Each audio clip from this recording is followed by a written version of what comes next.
Assalamualaikum warahmatullahi wabarakatuh. Bismillahirrahmanirrahim. Ashhadu an la ilaha illallah wa ashhadu anna Muhammadar Rasulullah. Allahumma salli ala sayyidina Muhammad wa ala ali sayyidina Muhammad. Rabbi shrah li sadri wa yassir li amri wahlul 'uqdatam min lisani yafqahu qawli. Amin. Bismillahirrahmanirrahim. Salam sayangku untuk para jamaah uripi Allah dimanapun Anda berada. Semoga kita semua selalu disehatkan oleh Allah Subhanahu wa taala, baik jiwa maupun raga kita. Amin ya rabbal alamin. Alhamdulillahirabbil alamin. Kali ini kita melanjutkan kembali kajian episode untuk kita renungkan yang berjudul Menelanjangi Diri. Di dalam liriknya lagu Ayahanda Epit GAD, kita mesti telanjang dan benar-benar bersih, suci lahir dan di dalam batin. Inilah persyaratan agar hamba kembali kepada Tuhannya, yakni harus pandai-pandai menelanjangi dirinya. Yang selama ini kita menjadi Tuhan, kita telanjangi menjadi hamba, kita telanjangi menjadi utusan, kita telanjangi menjadi Rasulullah, kita telanjangi menjadi Khalifatullah, kita telanjangi hanyalah menjadi pesuruh Allah. Yang selama ini kita menjadi sang pencipta di dalam hati kita, kita telanjangi dengan itu. Yakni kita harus berani berperang dan berperang.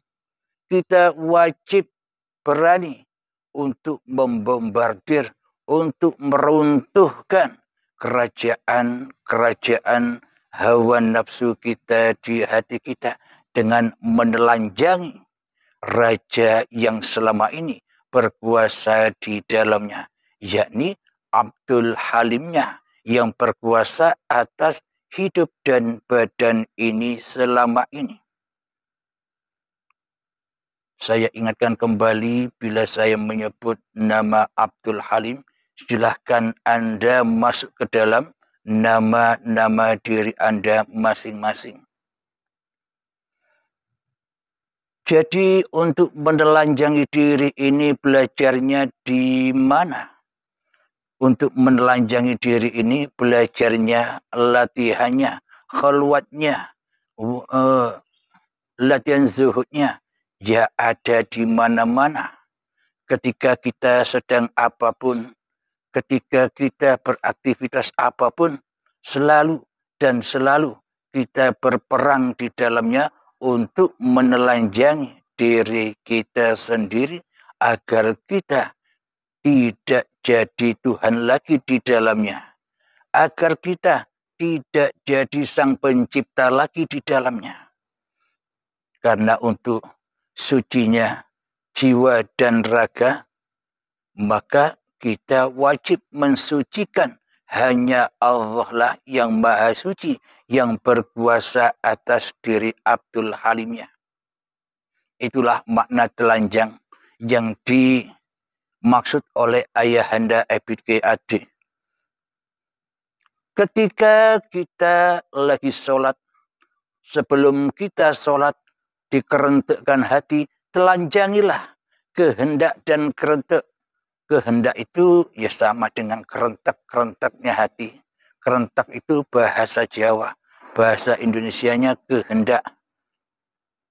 Ketika muncul kehendak, ingin melakukan sholat, ingin menjalankan sholat, ingin menemui kewajiban solat secara raga, yakni solat 5 waktu, ketika muncul kerentek di dalam hati, ayo solat, maka kandaskanlah, maka tenggelamkanlah, maka hancurkanlah kerentek atau kehendak yang biasanya itu datangnya dari Abdul Halimnya, telanjangi di dalamnya bahwa kerentek atau kehendak itu datangnya hanyalah dari Yang Maha Suci.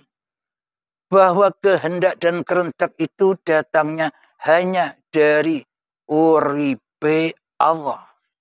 Karena tanpa uripe Allah, maka kehendak apapun, kerentek apapun takkan pernah ada. Jadi pusat dari pusatnya kerentek atau kehendak itu ya karena hidupnya Allah, karena hayatullah, karena uripe Allah. Maka kerentek itu terwujud. Alhamdulillahirrabbilalamin. Ketika kita beraktivitas berjalan menuju kepada solat yang dimaksud. Jadi ketika muncul kehendak, ketika muncul keinginan, ketika muncul kerentak, itulah yang disebut kun. Jadilah kunnya Allah, bukan kunnya Abdul Halim. Maka ketika proses di dalam menjalankannya, ketika pada saat berada di waktu yang dikerentekan, yakni solat, ketika sudah Allahu Akbar, maka solat itulah yang disebut fayakun. Maka jadilah ia. Jadi di sini kita belajar dan belajar menelanjangi diri manusia kita, menelanjangi hidup manusia kita, menelanjangi kuasa manusia kita, menelanjangi kehendak dan upaya diri manusia kita di dalam apapun pergerakan dan di dalam apapun aktivitas yang berlaku. Jadi bila kita praktekkan, maka kita akan ketemu dengan suatu keadaan yang mana kita sebelumnya mengharap sesuatu di dalam apapun yang kita kerjakan, mengharap imbalan, ganjaran atau pahala di dalam solat-solat yang kita kerjakan, mengharap surga dari ibadah solat yang kita kerjakan, maka ketika sudah terbiasa kita menelanjangi Abdul Halimnya, menelanjangi kehidupan manusianya, menelanjangi kekuasaan manusianya, maka nanti akan bertemu dengan keadaan yang mana di dalam solat atau ibadah-ibadah yang lain sudah tak berharap apa-apa lagi. Sudah tak berharap di dalam hati kita pahala. Sudah tak berharap di dalam hati kita surga. Karena kita sudah bertemu dengan pemilik pahala dan surga. Jadi sudah tidak mengharap pahala dan surga lagi. Suatu saat Anda akan menemukan keadaan yang demikian. Karena bagaimana mungkin kita berharap-harap pahala dan surga dari apa laku yang tidak kita lakukan sama sekali. Apa mungkin kita berharap suatu pahala dan surga dari apa yang kita tidak kerjakan sama sekali. Jadi seolah-olah kita selama ini memajaki Allah. Seolah-olah kita selama ini menarget Allah.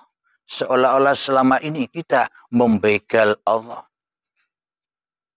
Maknanya kita berharap-harap hal yang bukan milik kita.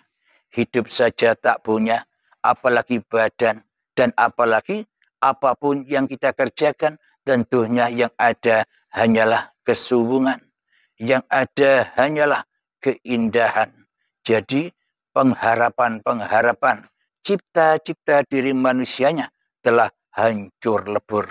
Karena kerajaan Abdul Halimnya sudah hancur lebur ke dalam menjadi satu kembali, jadi ahad kembali kepada kerajaan yang maha akbar, kepada kerajaan yang maha suci, kepada kerajaan yang maha puja dan puji, kepada kerajaan yang ada, yakni la ilaha illallah, kerajaan lillahi ta'ala.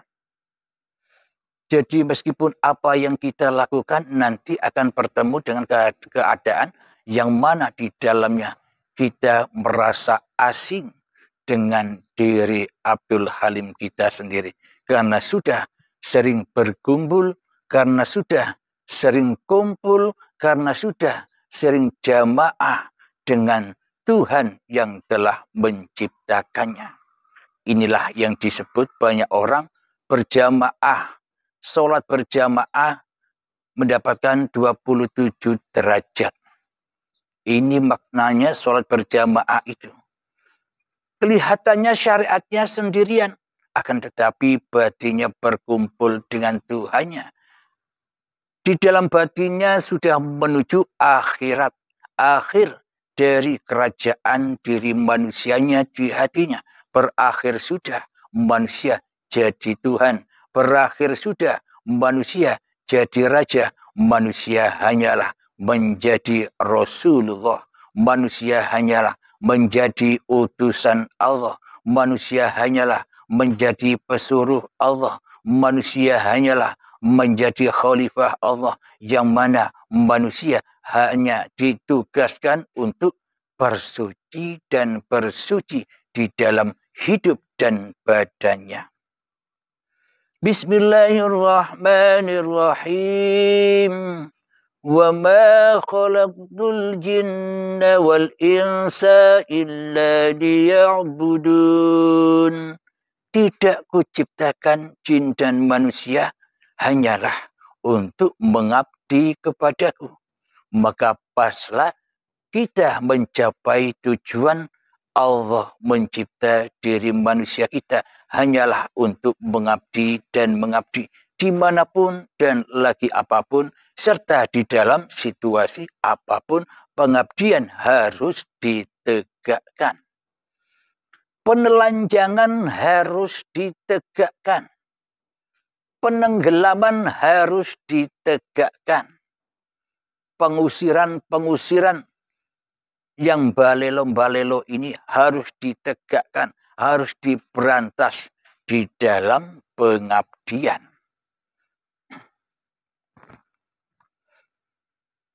Kita mesti telanjang dan benar-benar bersih, suci lahir dan di dalam batin, agar di luar dan dalam, agar zahir dan batin, agar hidup dan badannya suci dari Abdul Halimnya. Maka inilah penelanjangan yang wajib kita lakukan sebelum kedatangan penelanjangan secara paksa dan siksa saat Bai'atul Akbar, saat Syakaratul Maut. Itulah penelanjangan yang maha akbar yang datangnya ketika manusia tidak menyadari bahwa dirinya selama ini dalam bahaya yang amat besar. Yakni saat Syakaratul Maut tiba. Sekarang tergantung kita. Kita telanjang sekarang atau nanti ditelanjangi oleh Allah Subhanahu wa Ta'ala. Di dalam hari perhitungan, di dalam hari penghisapan, yang mana diperhitungkan hak-hak Allah yang selama ini kita pakai, dihitung hak-hak Allah yang selama ini kita aku sebagai hak kita. Dengan paksa dan siksa, ditelanjangilah pelan-pelan dengan paksa dan siksa supaya sakit, supaya terazab di dalamnya.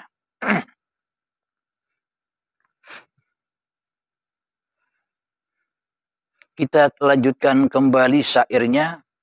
Tengoklah ke dalam sebelum bicara. Singkirkan debu yang masih melekat. Oh, singkirkan debu yang masih melekat. Tengoklah ke dalam sebelum bicara. Tengoklah ke dalam bagaimana maknanya. Jadi sebelum kita mengeluarkan kehendak, kerentak, kekuasaan yang ada di dalam diri kita, sebelum itu terjadi, ketika kun sudah terjadi, ketika kehendak sudah terjadi, ketika kerentak sudah muncul, itulah kun. Ketika kunnya sudah muncul, maka tengoklah ke dalam sebelum bicara.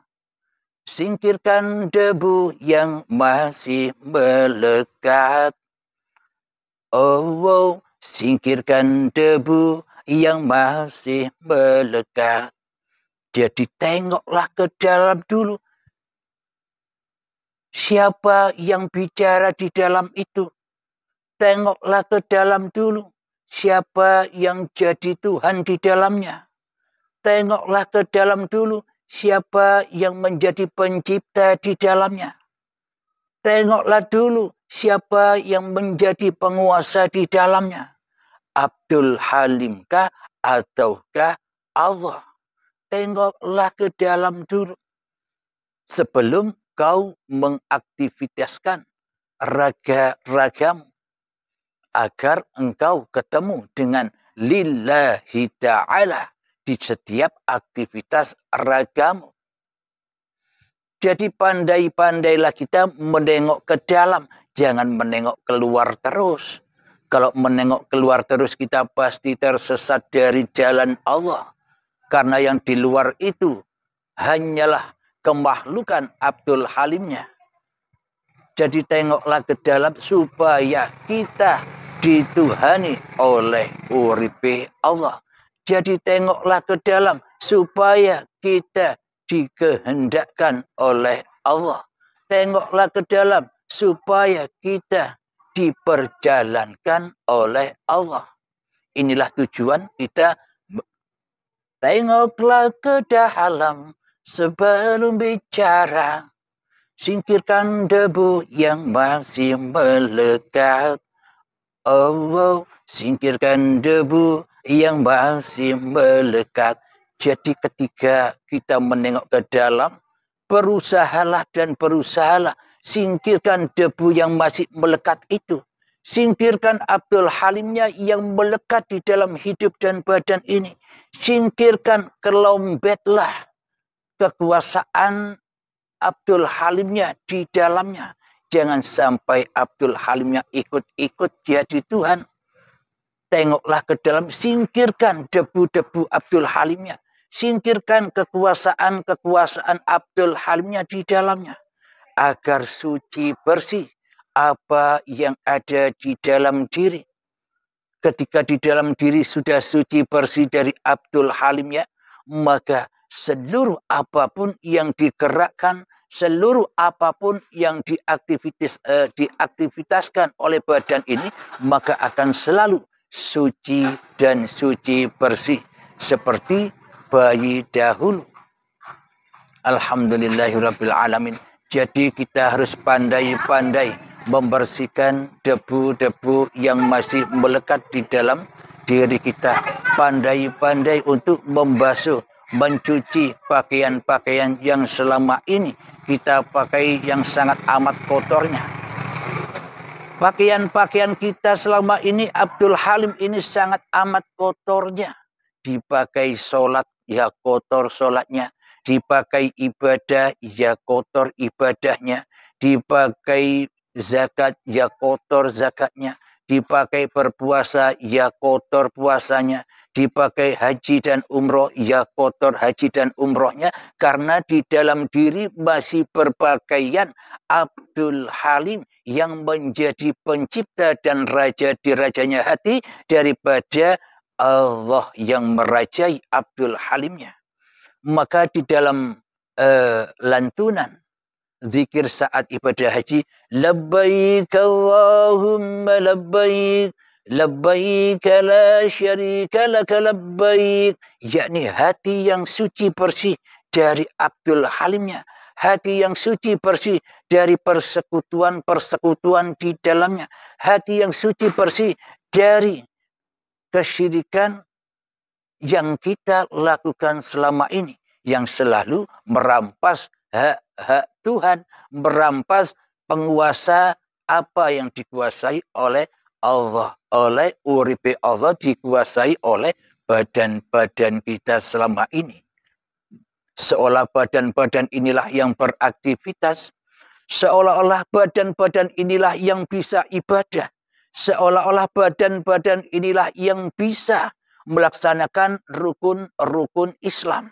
Seolah badan-badan inilah yang bisa bersyahadat. Seolah-olah badan-badan inilah yang bisa sholat. Seolah badan-badan inilah yang bisa berzakat. Seolah badan-badan inilah yang bisa melakukan dan melaksanakan puasa Ramadan. Seolah-olah badan-badan inilah yang bisa pergi haji, semuanya serba badan. Seolah-olah badan ini jadi Tuhan atas segala laku aktivitasnya. Karena kita selama ini hanya keluar dari diri, tidak masuk ke dalam diri. Kita tidak pernah menengok ke dalam sebelum kita berbuat. Tengoklah ke dalam sebelum bicara. Maknanya sebelum bicara ini adalah kita tak pernah menengok ke dalam setiap apapun yang kita kerjakan.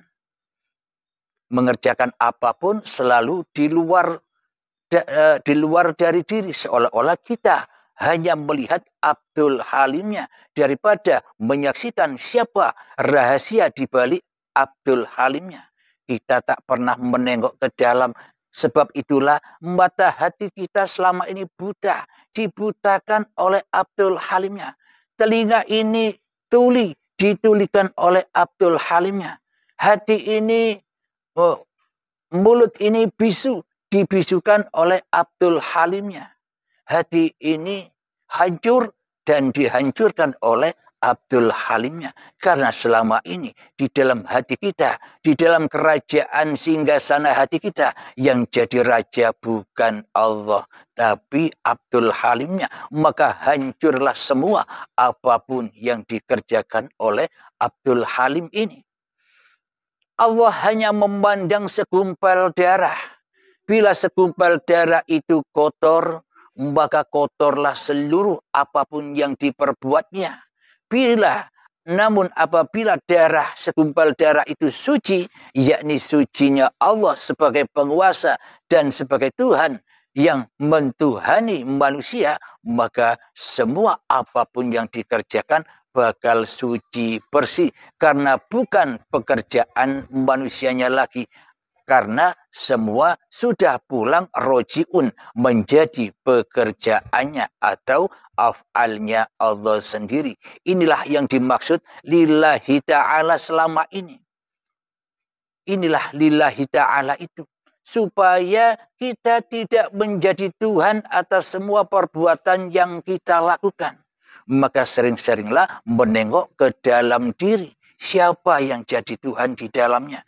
Bila yang jadi Tuhan di dalamnya Abdul Halim, usir, perangi, bom dengan memutuskan syariat-syariat Abdul Halimnya, dengan memutuskan kekuasaan Abdul Halimnya, dengan memutuskan kehendak dan daya upaya Abdul Halimnya agar kembali menjadi la haula wala quwwata illa billahil aliyyil azim.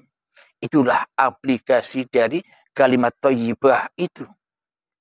Meskipun kita tak membaca kalimat thayyibahnya, tapi arti makna yang sebenarnya sudah teraplikasi di dalam hidup dan badan ini.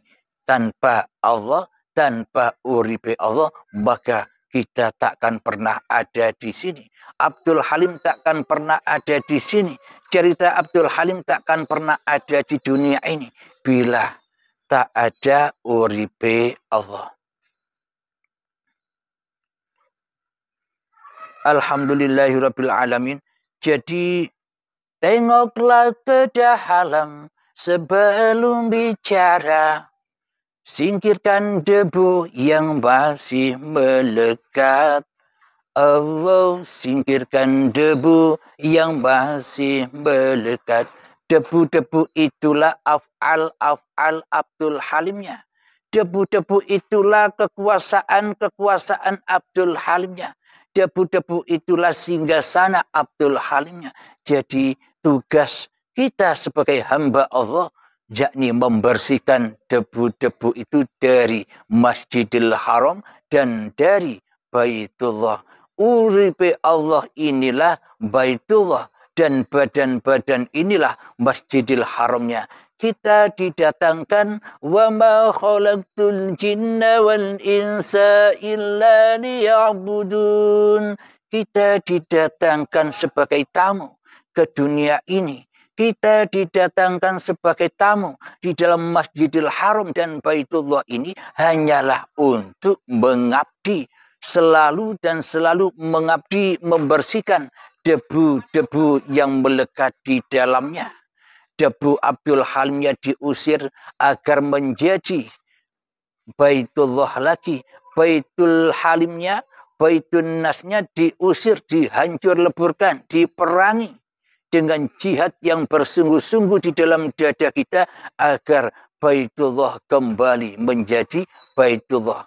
Karena Baitullah selama ini telah lama dirampas oleh Baitul Halimnya. Sejak detik-detik akil balik tiba hingga setua ini Baitullah sudah dirampas oleh Bani Israel menjadi Baitul Halim.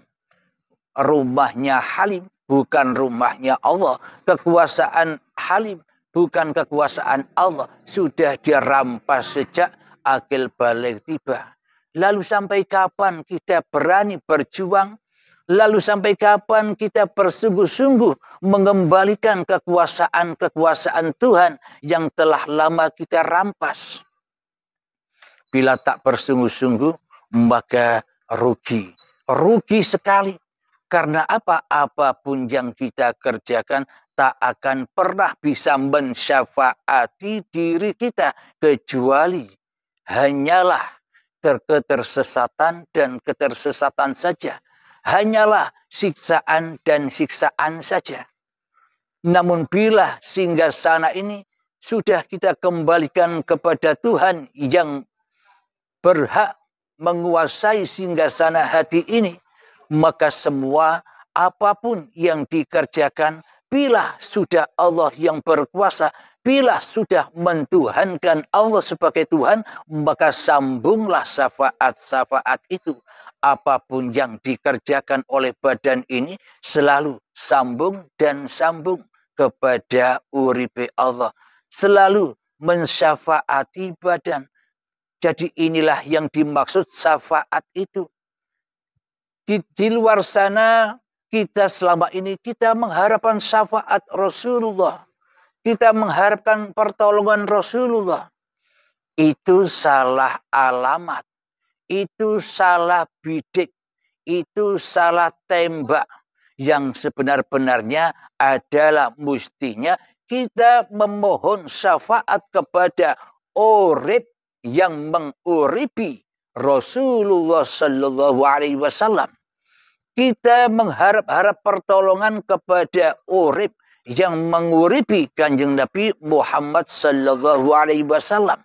Bukan mohon syafaat, bukan mohon pertolongan pada raga-raga yang lemah, pada raga-raga yang mati.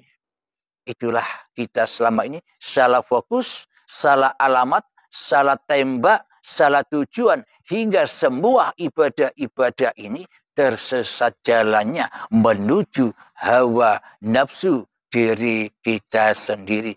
Karena kita tidak menengok ke dalam. ke dalam diri dibiarkan menjadi kuburan-kuburan yang gelap, yang mana di dalam diri hanyalah menjadi kerajaan-kerajaan iblis dan setan yang selalu mengajak kita, yang selalu membisikkan kita untuk selalu bermaksiat dan bermaksiat kepada Allah sebagai pencipta diri kita. Iblis dan setan selalu memursiti, selalu memberitahukan kepada kita bahwa semua apa yang terjadi itu dalam kekuasaan Abdul Halimnya daripada kekuasaan Tuhannya. Iblis dan setan selalu menyesatkan hati kita selama ini. Untunglah kita mengenal iblis dan setan yang berupa Abdul Halim ini sebelum ajal menjemput. Jadi kita bisa taubat di awal. Inilah yang dimaksud taubatan nasuha itu. Inilah, tengoklah ke dalam sebelum bicara. Singkirkan debu yang masih melekat. Diri taubat dari debu-debu Abdul Halimnya. Jadi inilah yang dimaksud taubatan nasuha.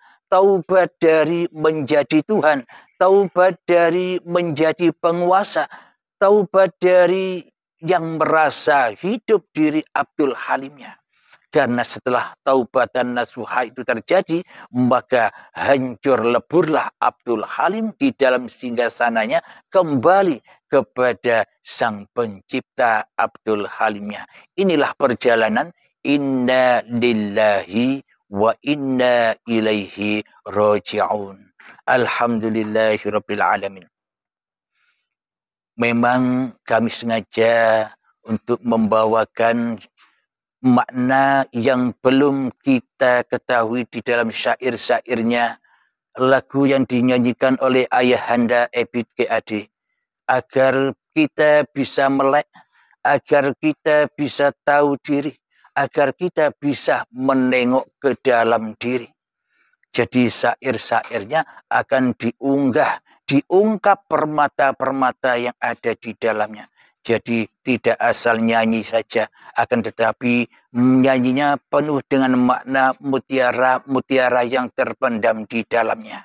Jadi mulai sejak ini, bila Al-Quran dan hadis sering dibawakan untuk menjadi ayat-ayatullah. Dan kali ini kita membawa syair-syair lagu dari Ayahanda Ebit. Karena syair apapun yang keluar di dalamnya, itu pun juga ayat-ayat Allah. Jadi ayat yang di luar dan ayat di dalam agar bisa sinkron. Karena seluruh ayat itu takkan ada yang berkuasa atas ayat-ayat yang ada di alam semesta ini. Kecuali Uribe. Allah lah yang berkuasa atas segala sesuatu, baik yang di luar ataupun yang di dalam diri tiap-tiap manusia. Jadi di sini kami tak punya aliran apa-apa di dalam pemaparan, tak punya golongan apa-apa di dalam pemaparan. Yang terpenting di sini kami menyempurnakan kembali apa yang dibawa oleh junjungan kita Nabi besar Muhammad sallallahu alaihi wasallam tentang kesucian jiwa, agar kita seperti Kanjeng Nabi Muhammad, agar kita mengikuti jejaknya Nabi Muhammad sebagai Rasulullah, agar kita mengikuti jejak Kanjeng Nabi Muhammad menjadi utusan Allah, agar kita mengikuti jejak Nabi Muhammad menjadi pesuruh Allah, agar kita mengikuti jejak Nabi Muhammad menjadi khalifatullah. Muhammad, bukan kamu yang melempar itu loh, aku yang melempar, kata Allah. Muhammad, bukan kamu yang memanah itu loh, aku yang memanah, kata Allah. Berarti Muhammadnya, berarti Abdul Halimnya, dan berarti Anda harus jadi apa? Ya harus ikut saja apa yang sudah ditetapkan oleh Allah. Apa yang sudah dikodok dan kodarkan oleh Allah kepada masing-masing diri kita. Disitulah letak ketenangan jiwa. Disitulah letak kebahagiaan jiwa. Karena kita sudah berpasrah total jenderal kepada uripe Allah. Alhamdulillahirabbil alamin. Marilah kita akhiri dahulu kajian di sore hari ini. Sebelum kita akhiri, kita baca bersama, kita gemakan bersama baik di lisan ataupun di hati sholawat dholimin daf'ul bala. Allahumma salli ala sayyidina Muhammad wa asbi lil zalimin bil zalimin. Allahumma salli ala sayyidina Muhammad wa asbi lil zalimin bil zalimin wa akhrijna min bainihim salimin wa ala alihi wa sahbihi ajma'in. Alhamdulillahirabbil alamin. Allahumma salli ala sayyidina Muhammad wa ala ali sayyidina Muhammad. Rabbana atina fid dunya hasanah wa fil akhirati hasanah wa qina adzabannar. Wa sallallahu ala sayyidina Muhammad wa ala alihi wa sahbihi wasallam. Walhamdulillahirabbil alamin. Assalamualaikum warahmatullahi wabarakatuh.